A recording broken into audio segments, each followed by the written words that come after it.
আমরা আজকে প্রচলিত কয়েকটা কুফর এবং শিরিককে তুলে ধরবো, যেগুলো অজান্তে অনেক ব্যক্তি অনেক সময় না বুঝেই লিপ্ত হয়ে যায়, কিন্তু এগুলো থেকেও বিরত থাকতে হবে নিজের ঈমানকে হেফাজত করার জন্য।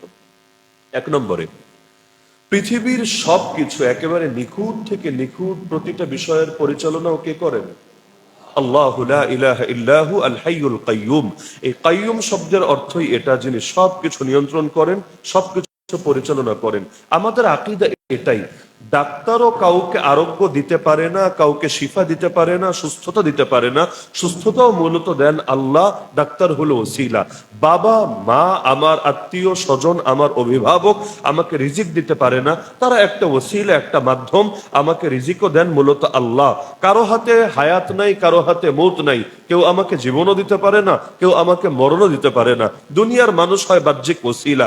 আমার বাবা আমার জীবন দাতা না, আমার মা আমার জীবন দাতা না, বরঞ্চ জীবনদাতা তো একজনই, নাম তার আল্লাহ। আমার বাবা আর মাকে আল্লাহ ওসিলা বানিয়েছেন। আদম আলাইহিস সালাম নাই, ঈসা আলাইহিস সালামের ক্ষেত্রে বাবা নামক ওসিলা আল্লাহ রাখেন নাই। আল্লাহ ওসিলা সহও পারেন, ওসিলা ছাড়াও পারেন, কিন্তু নিয়ন্ত্রণকারী এবং পরিচালক একজনই, তিনি হলেন আল্লাহ। এখন যদি কেউ মনে করে যে অন্য কোনো জিনিসও নিয়ন্ত্রণ করতে পারে, পরিচালনা করতে পারে, এটাও শিরিক। এমনকি সে আকীদা যদি কোনো ব্যক্তির ক্ষেত্রে রাখে যে অমুক ব্যক্তির হাতে মনে হয় শিফা আছে, অমুক ব্যক্তির হাতে মনে হয় হায়াত আছে, এটাও শিরিক হবে। সহিহ মুসলিমের মধ্যে লম্বা হাদিস আছে।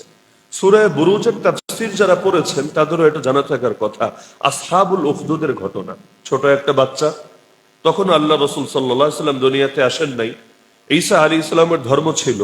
তো ঈসা আলাইহিস সালামের ধর্মের অনুসারীও একেবারেই প্রায় বলতে গেলে নিশ্চিহ্ন হয়ে গিয়েছিল, হাতে গোনা কয়েকজন ছিল। তো এই ছোট বাচ্চাটা এরকম একজন হুজুরের কাছে গিয়ে সেও হেদায়েত পেল, সেও ঈমানের দৌলত লাভ করলো। আল্লাহ তাআলা তাকে ঈমানের মধ্যে এমন শক্তি দান করলেন যে ভয়াবহ রোগী যারা, তাদেরকেও সে দোয়া করে দিলে সুস্থ হয়ে যেত। কুষ্ঠ রোগী যদি আসতো, হাত বুলিয়ে দিলে কুষ্ঠ রোগ সেরে যেত। জন্মান্ধ যদি আসতো, সে দোয়া করে দিলে চোখও ভালো হয়ে যেত। তো তার কাছে রাজ্যের মন্ত্রী এসে হাজির হলো। মন্ত্রী বয়স হওয়ার কারণে অন্ধ হয়ে গিয়েছিল। এখন ডাক্তার, কবিরাজ, চিকিৎসা কোনোভাবেই কোনো কাজ হয় না। তার কাছে আসলো, এসে বলল, তুমি আমার চোখকে সুস্থ করে দাও। সে বলল, আমি মোটেও সুস্থ করতে পারি না, সুস্থ তো করেন আল্লাহ। হ্যাঁ, আমি তোমার জন্য দোয়া করতে পারি আল্লাহর কাছে, তবে তুমি তো আল্লাহকে মানোই না, আল্লাহকে স্বীকারই করো না। তো অস্বীকারীর জন্য আল্লাহর কাছে কিভাবে দোয়া করি? তুমি ঈমান আনো, আমি দোয়া করব, আল্লাহ আশা করা যায় তোমাকে সুস্থ করে দেবেন। ঈমান আনলো, সেও দোয়া করে দিল, আল্লাহ তাআলা সেই মন্ত্রীর চোখকে সুস্থ করে দিলেন।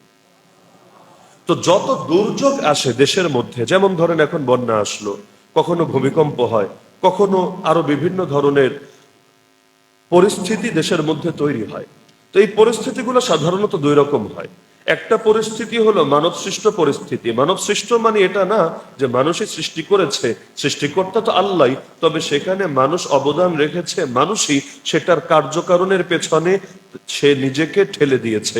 যেমন ধরেন বর্তমানে বাংলাদেশের অনেক এলাকা ইতিমধ্যে পানির নিচে, ফেনী বলেন, কুমিল্লা বলেন, নোয়াখালী বলেন। এগুলোর পেছনে যতটা না বৃষ্টির কারণ লুকায়িত, যতটা না স্বাভাবিক পরিস্থিতিগত প্রকৃতিগত কারণ লুকায়িত, তার চাইতে আরো অনেক বেশি লুকায়িত হলো এখানে ভারতের অবদান, দাদাবাবুদের অবদান। তো যেই সময় পানি দরকার তখন পানি না দিয়ে নদীগুলোকে মেরে ফেলছে। দেখা যাচ্ছে নদীর মধ্যে চর উঠতে উঠতে নদীর স্বাভাবিক ধারণ ক্ষমতা যেটা, বা স্বাভাবিক গতি প্রকৃতি যেটা, সেটাকে নষ্ট করে দিচ্ছে। আর যখন পানির দরকার নাই, এমনি বন্যা বা এমনি বৃষ্টি, সেই সময়ে এত বেশি পানি ছেড়ে দিচ্ছে যেটাতে এলাকার পর এলাকা ডুবে যাচ্ছে। তো এই জাতীয় ক্ষেত্রে কেউ যদি ভারতকে দোষারোপ করে, ভারতকে দায়ী করে, এটা তার ঈমানের জন্য কোনোই ক্ষতিকারক না, বরঞ্চ উল্টা ঈমানের দাবি হলো অন্যায়ের বিরুদ্ধে প্রতিবাদ করা। চার কারণে আল্লাহ এই জাতিকে শ্রেষ্ঠত্ব দিয়েছেন। এর মধ্যে একটা কারণ হলো অন্যায়ের বিরুদ্ধে বা অন্যায় কাজের বিরুদ্ধে সে নিষেধ করবে, বারণ করবে, প্রতিবাদ করবে। তো অন্যায় যদি নিজের বাপ করে, সেটার বিরুদ্ধে প্রতিবাদ করাও ঈমানের দাবি। অন্যায় যদি বন্ধু রাষ্ট্র, বান্ধবী রাষ্ট্র, যেই রাষ্ট্র গিয়ে করুক না কেন, অন্যায় অন্যায় সেটার বিরুদ্ধে বলা, এটা শুধু দেশপ্রেমের দাবি না, এটা ঈমানের দাবি।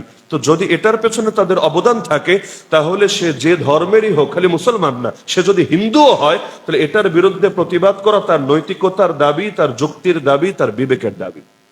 কিন্তু যেই ক্ষেত্রে এমন হয় যে না, এখানে অন্য কারো কোনো অবদান নাই, বরং পুরোটাই বৃষ্টি অনেক বেশি হলো, বৃষ্টি বেশি হওয়ার কারণে পানি অনেক বেশি জমে গেল, এরকম যদি হয়, ব্যক্তিগত এখানে কোনো কারণ নাই, বরঞ্চ প্রকৃতিগত কারণ, সেখানে এটার বিরুদ্ধে কেউ যদি বলে হাই কেন এত বন্যা হলো, এখন বৃষ্টিরে গালি দিতে শুরু করলো, আবহাওয়াকে গালি দিতে শুরু করলো, প্রকৃতিকে গালি দেওয়া শুরু করলো, এটাও তার ঈমানের জন্য ক্ষতির কারণ। আল্লাহ রাসূল স্পষ্ট বলেছেন, লা তাসুব্বু দাহরা ফা ইন্নাল্লাহা হুয়া দাহরু, যুগকে গালি দিবা না, খবরদার, কারণ আল্লাহই হচ্ছেন যুগ। আল্লাহই যুগ, এর মানে কি? মানে হলো এই যুগ তো নিজে নিজে চলে না, যুগের পরিচালক আল্লাহ, যুগের নিয়ন্ত্রক আল্লাহ, তো যুগকে গালি দিতে যাবা না। অনেক সময় মানুষ ভালো করতে গিয়েও খারাপ কথা বলে ফেলে। আল্লাহ কি আর কাউকে পেল না? আমার দোকানে আগুন লাগাতে হলো। আল্লাহ কি আর কাউকে পেল না? আমার বাচ্চাটাকে মেরে ফেলতে হলো। আল্লাহ আর কোনো যুগ পেল না? এই ফিতনার যুগে আমাকে পাঠাতে হলো। হ্যাঁ, আমাকে যদি খেলাফতের রাশেদার যুগে পাঠাতো, আমাকে যদি নবীর যুগে পাঠাতো। এই কথাগুলো যারা বলে সাধারণত আবেগ থেকে বলে, কিন্তু আপনি যদি একটু নীরবে বসে চিন্তা করেন, দেখবেন প্রতিটা বাক্য তার ঈমানকেই হুমকির মুখে ফেলে। যে আল্লাহর কাউরে পেল না, আমার বাচ্চারে নিল, মানে কি? যে আল্লাহর জন্য এটা উচিত ছিল না, আল্লাহ অনুচিত কাজ করে ফেলেছেন, নাউযুবিল্লাহি মিন যালিক। আল্লাহর কাজের উপর কোন আপত্তি করার কোন সুযোগ নাই। কোরআনই বলে দিয়েছে, লা ইউসআলু আম্মা ইয়াফআলু ওয়া হুম ইউসআলুন। আরে বান্দাদেরকে প্রশ্ন করা হবে, কিন্তু আল্লাহ যা কিছু করেন এর কোনো ব্যাপারে আল্লাহকে প্রশ্ন করা যাবে না।